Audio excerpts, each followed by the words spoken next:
status and interregional designation, and there's been the freight study, freight, and there's airport studies. Has there ever been an idea where you're going to just simply pull these expansion projects that are identified in these various studies into really some concise multimodal vision for the state, and that really is something that you can educate the legislators and local officials that truly 14 is a priority, or in the 4-lane expansion of that. That strikes me a lot of the kind of the public confusion. We all have our biases of what we want to kind of advance in terms of a project for a region, transportation project. But I don't know if there's consensus at the state that truly a 14 or one of these other projects is a priority.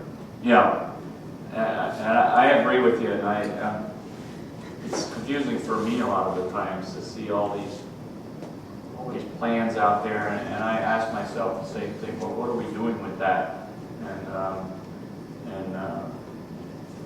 And the rail stuff that I've seen, I've wondered that as well. And so I'm trying to pull that together, but there are all these, to me, these distinct elements of things occurring out there, and that does lend to confusion, and that's, we do have to pull that together. There's no question in my mind, and I'm a big believer in intermodal. I have this intermodal vision for our state, and to do that, we've got to start pulling that stuff together, and I know there's all kinds of stuff going on out there, but we've got to be transparent in how we communicate that, because that's our failing. That's our failing in a nutshell. Is we may think we have that vision pulled together, but we're not communicating it. And when I go to the legislature, or when I go to visit our representatives in Washington, I'd like to have a distinct way to communicate that vision. And I don't have it right now.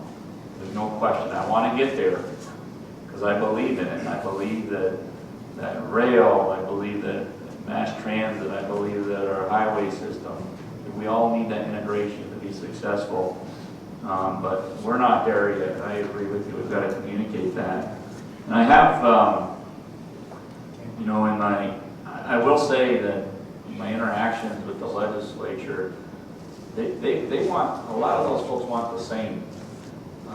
Some of the feedbacks that I've gotten early on since I took this job is, you guys never told us what your needs are. You've never really come over here and had an honest dialogue about what's happening in our state with transportation. And I've committed to do that. I've committed to try to, again, be transparent.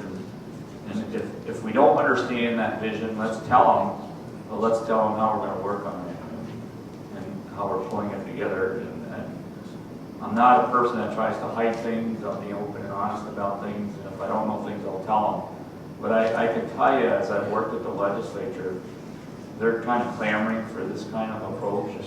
They just want us to work with them and tell them what our needs are. And so that's what we're trying to do. There's one thing you could do. If you spend a whole lot more time with the leadership of this group, they would steer you absolutely in the right direction.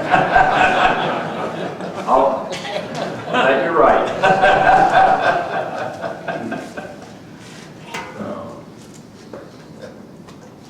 One final question, Commissioner.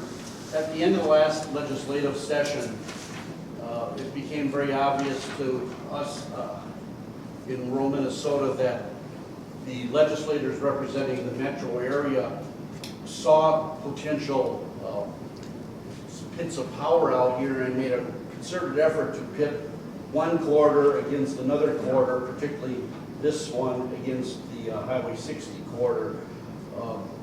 Is there a way that you, within the department, can help diffuse this kind of malarkey in the future? Yeah, I kind of got in the middle of that a little bit. I walked into some of that unknowingly, but I sensed it and I picked up on it pretty quickly as well. And I think that is something we can help diffuse and work towards. I agree with you, and I think that's a role we can serve. And as I mentioned earlier, I think it's not only just those two groups, your group and that group, but there are other groups like that around the state that are seemingly pitted against each other. I don't think we have to be. And I think we can come together and work collaboratively. And by working collaboratively, I think we can make some things happen that otherwise might not happen by being pitted against each other. So I agree with you. So, I do want to share one thought before I leave. And you know, when I took this job, the governor never asked me my political party. And when I went to interview with the governor, he never asked me to talk transportation.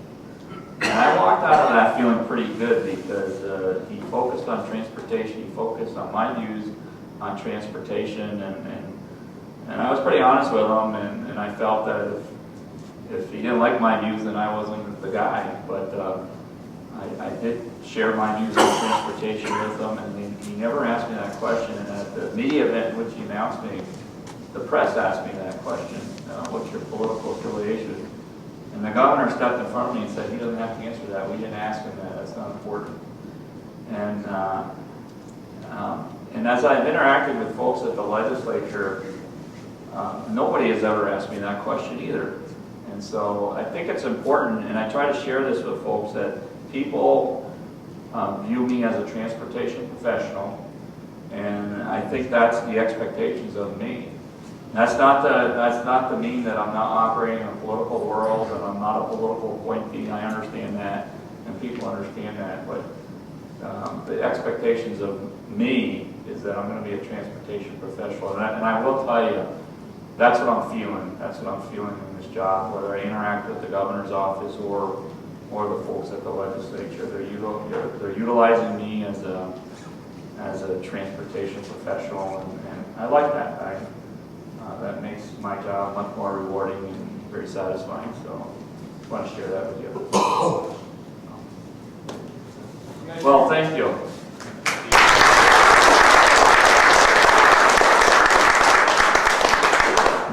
It's an honor to have you here today, and I think it's an indication of what's changing. Hopefully at MnDOT, or we see changing. Instead of us going up there, or previously sending their people telling us what's going on, you yourself being done. I think that's the best thing. We really appreciate it. And I like this discussion. We met with El Ray 5 months ago, and the whole question wasn't, we weren't fighting, what can we do to make it work better? And I think that's what we all have to approach, because it has to work. Right? So what do we need to do to make things different and make it work? And that's really what we're here for. We'll be happy to join anything in our new group you got, and our leadership will, like I said, Joel will tell you exactly what you have to do.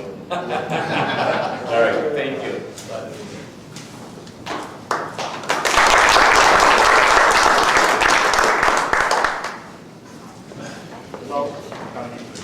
If there is any other business that would like to be discussed, we could do that now. If not, we can make a motion to adjourn. So is there any other business that anyone would like to raise? And before I say that, obviously I've emailed you dozens of times. You know how to reach me. Don't hesitate, anybody, to contact me, and I will do my best to try and help you out in anything that I can. I didn't get a chance to meet all of you personally, but I hope to in the future. So are there any questions or anything else that folks would like to address while we're here? Okay. Entertain a motion to adjourn?